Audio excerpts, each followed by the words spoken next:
But I want to be very clear, and then I will pass to the General Valcke.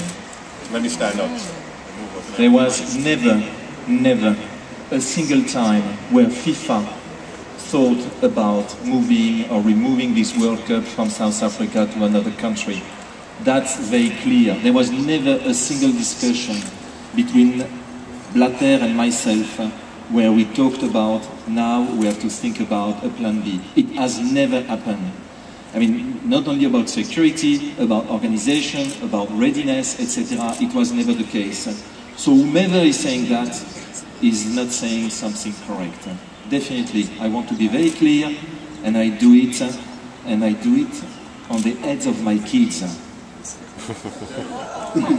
General, you seem to have a contrary view. Well, absolutely no contrary view. We have never had such a discussion or anything from FIFA. That must be separated. But we know that there are countries that have come with Plan B. There might be the FIFA family themselves, but FIFA as an organization has never. And indeed, there are countries that have come with that kind of FIFA. Security issue. I'm sorry, but how can other countries have a Plan B without the knowledge of the authorities who are managing the entire event? They've raised it with them, but FIFA as a body has not agreed with them that they need the Plan B. I'm not going to mention those countries there. But you say there has been a conversation. No. Have there been conversations, or have there not? I'm sorry I'm not making myself very clear. Please do so. FIFA, for instance, our contact with FIFA is Secretary General. We have been having many contacts in South Africa in the past. And at no stage that the World Cup could be taken away from South Africa. At no stage that FIFA has said, look guys, make quicker and proper because we have Plan B.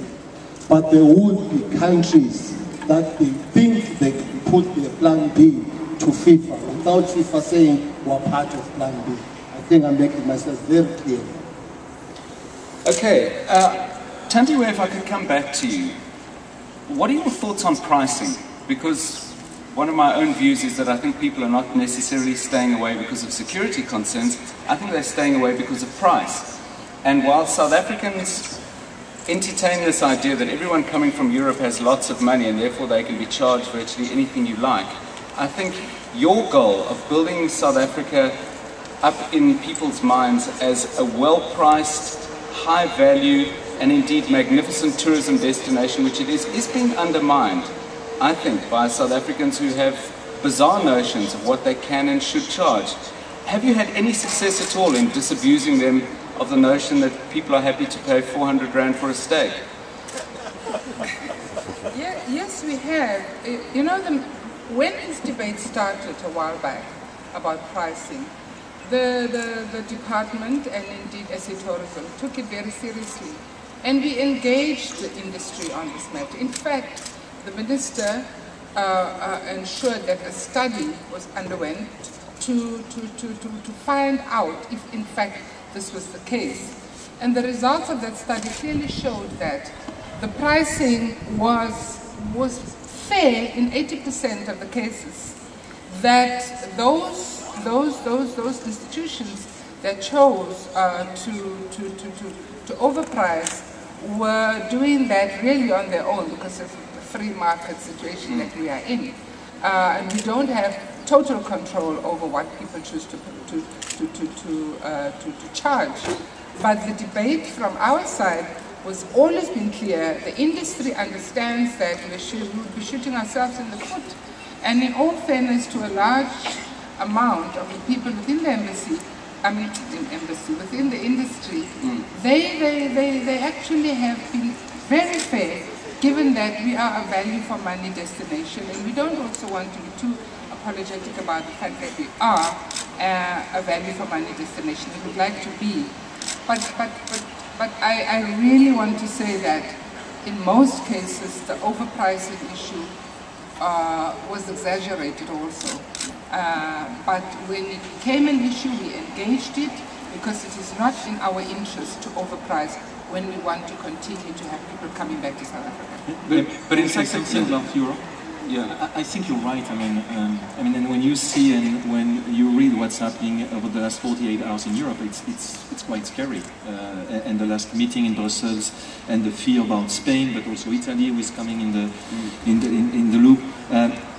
I mean, the main thing we have to think about for 2014, and the main issue we have had for 2010, is that we should bring a maximum of people from the continent, because it's shorter distance than bringing these people from Europe. And that's the problem we have had in Africa. There is no way you can fly people from Ghana, Benin, Togo, etc. to South Africa. Or if you want to do so, you have to bring them to Paris and then back to Paris to Africa. The thing we have to do for 2014 is to ensure that whomever wants to fly from each of the 10 South American countries will have a chance to join Brazil. And that's something we have to work on. You can't just look at Asia and Europe thinking that you have a lot of money there. It's not anymore true. Let me just pick up from the point Jerome made and bring it to you again, Thandiwe. What is happening in Europe is, quite frankly, quite scary. Has that had an impact already ahead of the World Cup? Are you seeing cancellations? Are people suddenly thinking, perhaps, well, maybe I better hold on to my money rather than taking a trip to watch football?